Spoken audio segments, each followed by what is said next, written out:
Alrighty, so we need to pick up with pancreatic secretions, hopefully, maybe. Okay, there we go. This is what I want you to know. And remember, we're going through this fast, so pay more attention to what I say and less attention to knowing everything on every slide, because I'm really telling you what you need to know. So what I want you to know about pancreatic secretions is that there are two hormones that are secreted to initiate digestion in the duodenum. It would be secretin and I'm pronouncing this wrong every time. Cytokinin. Cholecytokinin. Those are the two hormones that the pancreas releases. Because remember yesterday I told you guys that when food comes out of when the chyme leaves the stomach to go into the intestine, the stomach is the pH is about 2.5.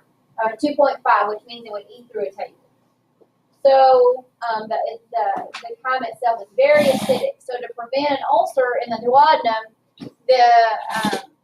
those hormones are secreted to help mucus, the mucus in the intestine to start being produced and to continue on with that digestion. They're very important because they're very fluid rich. They pull water in and they pull that bicarbonate in. And remember that bicarbonate is something that helps, it's a buffer, so it helps lower the acid content.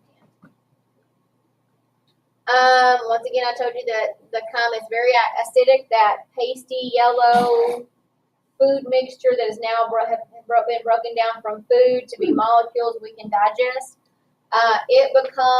It's very acidic when it leaves the stomach. And so we need that mucous membrane, kind of like what I've already told you, just so that bicarbonate makes sure that we don't end up with a duodenal ulcer. So also, when food goes into the small intestine, the sympathetic nervous system tells the stomach to stop producing gastrin and that acid.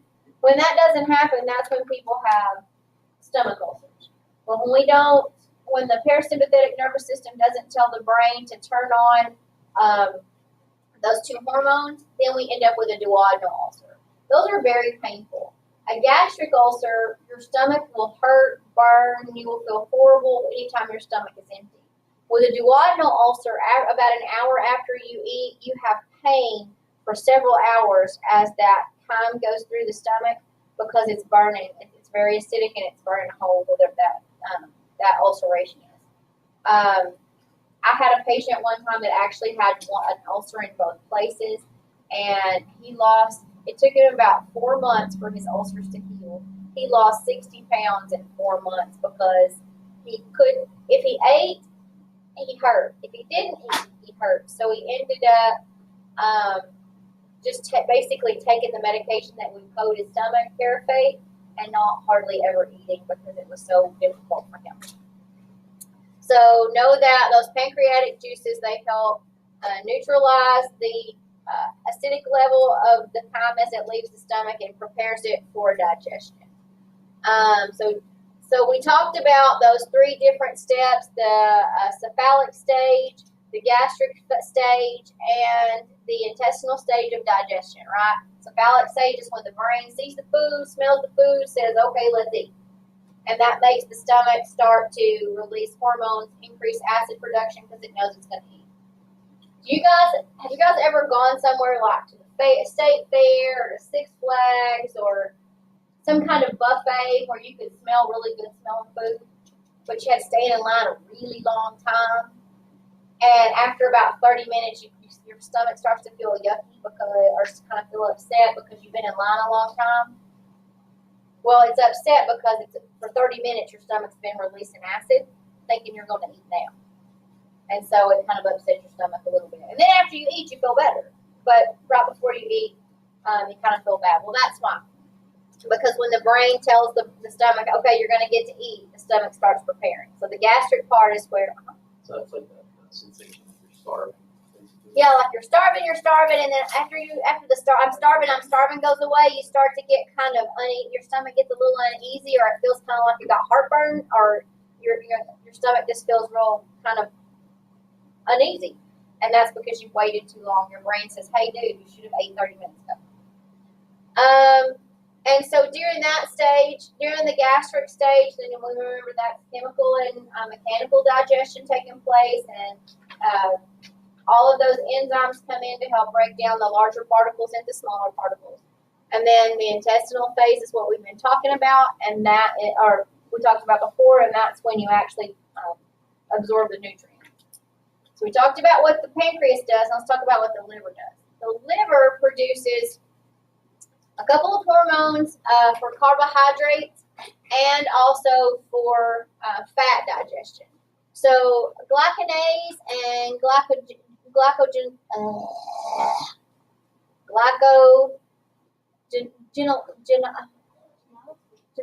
I can't talk today. They basically glycogenesis. It converts glucose to glycogen, and then that. The other one breaks glycogen down. They both break them down into where we have glucose and glycogen. So the importance of glucose and glycogen. What do you guys know what those do? I don't know if y'all have ever had that in any other class. So glucose is what gives you your ATP so that you can function, right? So that we get that from glucose. Glucose raises your circulating blood sugar, and so that tells the pancreas to release insulin to kind of even that out. Well, glycogen is important because sometimes when your blood sugar gets low, your body needs to inhibit the insulin production, and it needs to kind of hold on to some of that sugar. So, and it's also what tells the body to start breaking down stored fat. So, back before we could go to the grocery store and get food, when you actually had to hunt and gather and you had to kill your own meat and all that kind of good stuff, glycogen was really important because if you had stored fat, say in the winter or in the summer when you couldn't keep meat for a long period or you couldn't keep foods for a long period because they would spoil, it was important for glycogen to be released so that it could stabilize your blood sugar. Insulin and glycogen, they make sure that your blood sugar stays stable. When we have an issue, some of the diabetic, they don't produce enough insulin. And so their glycogen levels will be really high. If someone is hypoglycemic, they're producing too much insulin. Anybody ever had times where you were just doing some kind of activity and you just got hypoglycemic because you hadn't eaten in a while, and you were being active, and you got real clammy and sweaty and nauseous, and you just felt kind of lightheaded? You guys ever done that? So at that point, your body had too much circulating insulin. Your brain was trying to tell you that you were hungry and thirsty, but also send messages down to tell the body to produce more glycogen and cut off the insulin production. So that's why that's really one of the things that's really important about your liver. Also, it produces lipase, and it helps produce bile with the gallbladder. And those are the things that break down triglycerides and fats into fatty acids that we can actually use. When we eat too much, when we eat too many calories, it also helps convert that to body fat. Our livers function better than others as far as that's concerned. Also, you have a lot of vitamins that are stored in your liver. A and D, definitely. How do we get vitamin D and B12 and iron? They're all stored up in here. They're fat soluble vitamins. They're all stored in the liver. How do we get vitamin D? Sunlight or fuel. How do we get B12? Some red meat. Yes, red meat has some. What else? Green vegetables. And how do we get vitamin A? Sweet potatoes, green vegetables, pears, and also bell peppers have a lot of vitamin A. Carrots have a lot of vitamin A. When you say carrots or pears, pears actually do have vitamin A, and no, they don't have C in them. A and K in them. He's just guessing. No, actually, some of it he did know. But A and K, it has A and K. Strawberries oddly have quite a bit of vitamin C. When you think about it, strawberries have quite a bit of vitamin C. Strawberries are also very good for your skin. You blend them up, you beat them, good for exfoliate the skin, natural exfoliant, tightens up the pores. Yes, I went to hair school before I was in hair. Yeah, that is not for me, y'all can tell. Also, another thing about the liver is, besides it being kind of like your detoxifier, it's kind of the body's trash, one of the body's main trash filters. All medicine, alcohol, any kind of drug you take, and anything that the stomach can't break down, it all gets filtered through the liver for it to clean. It helps clean the blood. The other thing, you have a large amount of blood that is reserved in your liver. Your liver and your spleen actually hold about 2/3 of the reserved blood that you have. Which is why when people have an accident and they lacerate their liver or they lacerate their spleen, it's such a serious thing, and they need to either remove part of the liver or try to fix the damaged liver, or they have to remove a spleen. It's because of the amount of bleeding that happens. So it's really important that they are kept healthy. So these are normal liver cells you're looking at. I'm not going to ask you about specific liver cells. What I want you to know is that they clean, that the liver cleans and detoxifies the body, and that it along with the gallbladder produce bile that is essential for fat breakdown. Well, what happens when you have gallbladder out? Can you still break down fat? Not as well. What happens to fats that don't break down? Does anybody know? Like if your body can't break it down where it needs to be, you guys know what happens to it? It uses energy. Body can't use it. What to do with it? No, it just eliminates it. So basically, it sends it directly to the bowel. You get rid of it quickly, very quickly. There is a medication. There is a medication that it's on the market. Before it was Xenical years ago, and now it's actually sold at the store. It's called Ally. What it does is it makes the body, it inhibits the lipase production. And if you read the back of that box, it will tell you that due to how it makes the body not absorb fat and it sends it to the bowel, it can cause, literally says, explosive diarrhea and rectal leakage.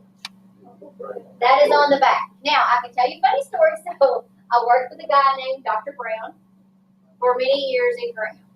Dr. Brown, when Xenical came out, I mean, he was like an older guy, but he worked out, he was real healthy, but he decided, he was in his 50s, he might need to lose a few pounds, so he tried the Xenical. He didn't read the back of the box.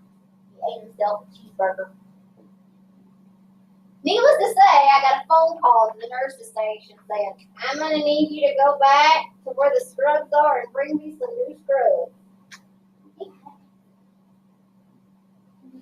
So that's what the body does with. So people who have gallbladder, who've had their gallbladder removed, sometimes they have some urgency when they eat fats that they can't bring down. So like, not necessarily just getting it removed, but what if let's say like it's not really properly Functioning. So it depends. So if it's not properly functioning, lots of times that's when those stones develop in there. The bile salts build up and they will calcify and it will make stones or it'll make sludge. And when that happens, you look over here though, when that happens you have a lot of pain. You have a lot of nausea, vomiting. It causes lots of GI issues if it's not functioning right. I have a brother that has some stones in his gallbladder. He's had them 5 years and he just won't have it taken out. He just deals with, tries to eat around it. Sometimes it works great, sometimes it doesn't. So the importance of your gallbladder is regulation of bile release.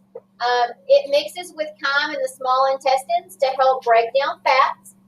Bile passes through the cystic duct and the common bile duct. So that's generally where we have the most problems with gallbladder issues, is when those stones are moving and they lodge in one of the cystic duct or the common bile duct. And then basically all that bile builds up in there. And your gallbladder can literally rupture just like an appendix. If they get stones get stuck in the common bile duct or in the cystic duct, the gallbladder can actually rupture. If you have gallbladder issues, yes, you do. They're going to put you on a very strict diet for a while.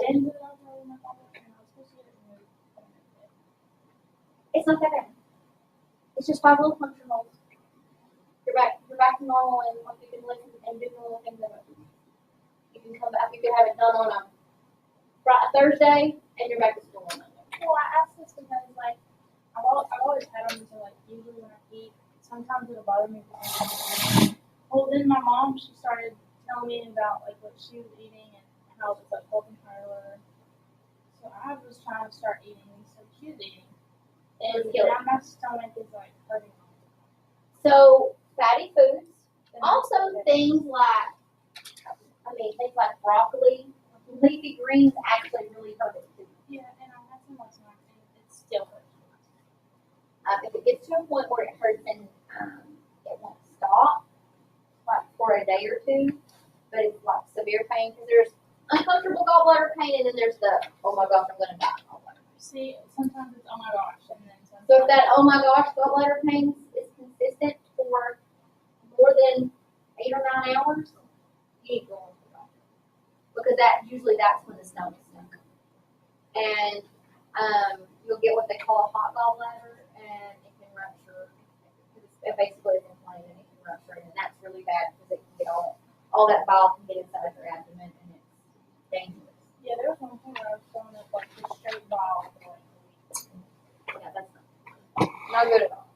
Okay, so there you see where the gallbladder and the cystic and the common bile duct are there, and it along with the pancreas, the accessory duct there, they feed directly into the duodenum for fat breakdown and some carbohydrate breakdown. So the small intestines has 3 parts. You will need to know the 3 parts. The duodenum is the very first section of the small intestine, and it is right outside the stomach. The jejunum is the next 2/3, and then the ileum is right before where it connects with the large intestine. So like I said, remember, it's all one long tube from your mouth to your rectum, one long tube. Each one does something a little bit different. So like we know that the duodenum, it gets the chyme, it mixes with other digestive juices, and it starts that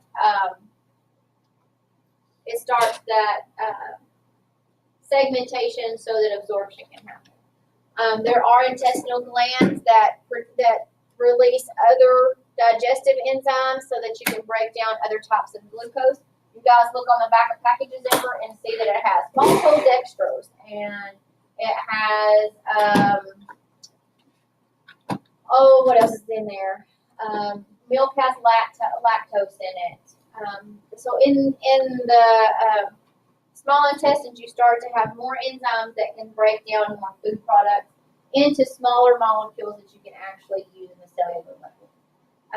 And as everything moves back with that segmentation, where it's moving back and forth, not just up and down, it's able to do that. There's more lipase, more peptides, more of those kind of enzymes that are to break down all of the different nutrients. So throughout your whole intestine, there are different glands that are there to release those enzymes. How long is your small intestine, anybody know?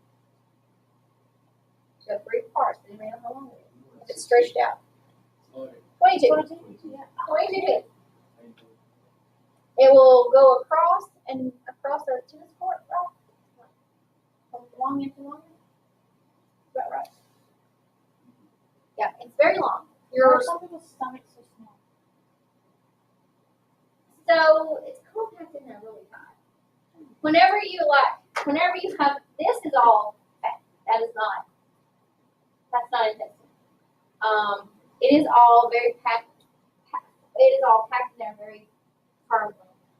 When they open up an abdomen to do some kind of surgery, when they do have to do a long incision, like if they're going to have to do a colectomy, like part of the colon, or remove some of the small intestine because it's got incarcerated, which just means it's twisted and it's died. when they peel back the fat layer in the retractor and they kind of move the vessels over, when they lift out a part of that, it's kind of like the brain. It makes a suction sound. It's really gross sounding. But it's all in there very tight. We all have about the same amount of colon. Now, there are people that are born with something called short gut syndrome, where part of their intestine is smaller than it should be. They also have a lot of trouble with digestion and with absorption of nutrients. So just remember that in the small intestine, that segmentation is happening. It's mixing with other enzymes so that we can actually absorb it into the bloodstream throughout the small intestine and send it to the other tissues and cells. Now, in the large intestine, which we should be getting to shortly, I have to talk about villi too. That's where all of our water, some of our water goes. In your small intestine, you have microvilli. Remember what villi are from biology? Those cells, little tiny hairs. You have them inside your nose. You have them in your respiratory tract. You also have them in your small intestine, and that's what helps one move things along. Those little hairs, but they also catch things that you're not supposed to have. So sometimes we eat things like, anybody ever gone out? Because I have done this as a person, as an individual. Anybody ever gone out and like there's blackberries growing and you'll just pick blackberries and eat them? Anybody ever gone and maybe there's a peach tree and you just picked a piece of fruit and just ate it without washing it? Well, bugs get on that. People spray those with pesticides. I'm really bad about. I'll do it because I grew up in a house where we had a fig bush and peach tree and plum trees and all that kind of stuff. So I would just go get it off the tree.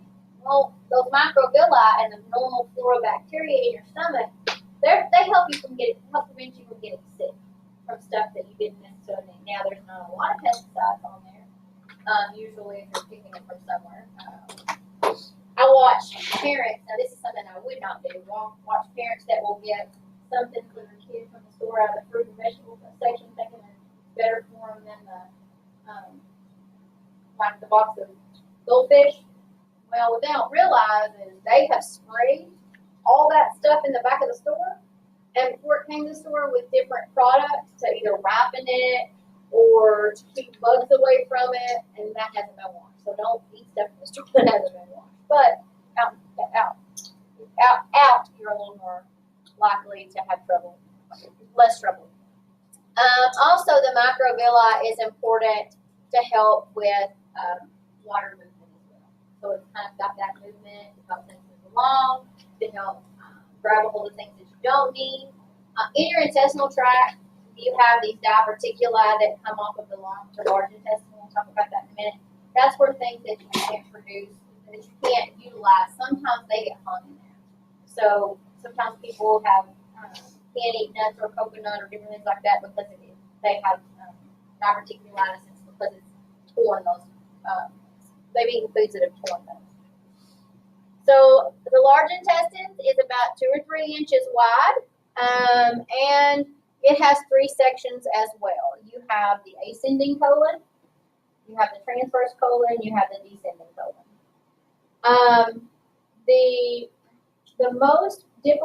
The most problems people have as far as cancer is concerned, most often is in the transverse colon. And the small intestine is attached at the ascending colon. So it goes up, across, and down. Now, if you're having a bellyache, should you rub your belly this direction, counterclockwise? No. You should always rub it clockwise because it keeps things moving in the direction that they naturally go. It keeps blood flowing in the way that they naturally go. You ever see people rubbing a kiddo's tummy because they got a bellyache? Or just because sometimes my grandchild, if you rub her belly, she'll go to sleep. So just remember, if you're ever having to rub someone's stomach, be sure that you rub in a clockwise motion because it's more soothing for the belly itself. Also, some lead on the left side. Yes. Left side is always important because the stomach, the larger portion of the stomach, where you have the fundus of the stomach and part of the body, is on the left side. Also, it brings more blood flow to the left side, and that's just kind of the rescue position anyway. It helps just send fluids and everything to the bottom of the belly. But yeah, left side and a clockwise rub of the belly will actually sometimes help and soothe that tummy ache, especially in a gassy baby. I spent a lot of times doing that to my own children when they were really little. So outside of your colon, you have the sigmoid colon, the rectum, and the anus. So the rectum is where we talked about, water digestion takes place in the colon and in the large intestine. That's where waste products and bacteria collect and get ready for us to get rid of, correct? You do have goblet cells that secrete mucus. Once someone has a colectomy or some kind of large intestine surgery, colon surgery, this is one of the hardest cells to get to start working again. That's what helps us have a normal bowel movement, those goblet cells and the mucus that they produce. It helps us move things along when we can eliminate what we need to. Once people have a colectomy, that's very hard to do. Like I said, like I've told you guys, I don't know how many times, most of your stool is bacteria. 95% of it is bacteria. 5% is actual food product. So we have gone over most of this stuff already. The major hormones of the digestive tract. We've already talked about gastrin. We've talked about we did not talk about somatostatin. Somatostatin, it is what inhibits the parietal cells from producing that acid. So that is one we did not talk about, but do know that somatostatin inhibits acid production. We talked about those. We talked about the amylase, lipase. We didn't talk a whole lot about proteolytic enzymes, but basically what I want you to remember about those are they are the enzymes that are important for breaking down polypeptides so that we get our essential amino acids. Without them, we would not get those 9 essential amino acids that we can't produce for ourselves. We have to take those in. We get those in the form of meats, beans, legumes, rice, combinations of like corn and rice or corn and beans. That's how we get for people who are vegan. They have to have a combination of foods so that they get all of their essential amino acids. Very hard to do. Making sure you eat the right combinations of food. This is really just your review. We already talked about those. So when I upload this, I will tell you guys, these are some clinical terms. I would know definitely what cholecystitis is, and that would be what Keegan and I were talking about earlier. I would know that term. That's a inflamed gallbladder, it's an inflamed gallbladder. Cholelithiasis, those are actual gallstones. I would know what cirrhosis is. Cirrhosis of the liver is basically happens one of two ways generally.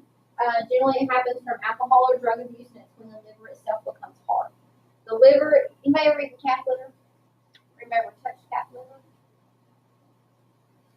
Always family eat liver? I don't eat liver, but it's kind of soft mushy. Well, a cirrhotic liver is, it's really firm and it can't filter foods out. It can't filter out bad things anymore. So when someone has cirrhosis, it gets worse over time. It becomes thicker. It becomes harder, and it can't filter out what we need filtered out.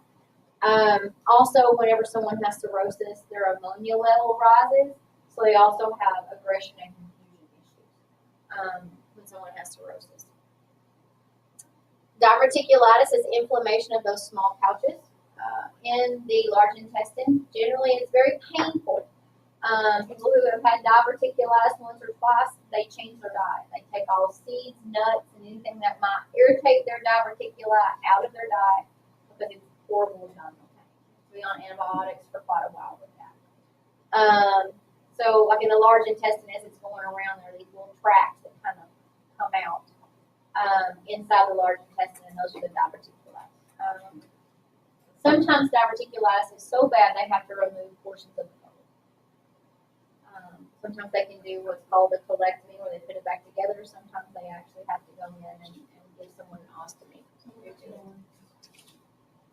I would know what dyspepsia means, basically indigestion.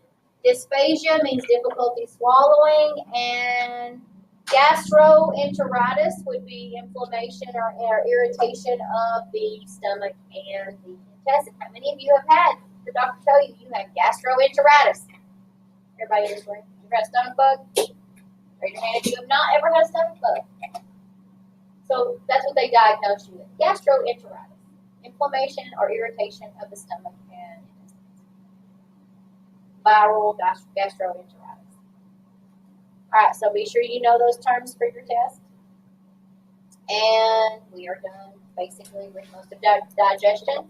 Tomorrow I will give you a diagram of the digestive system. And then you guys want an actual review? Yes, no, Yes, maybe. No, thank you. See, we do. Again.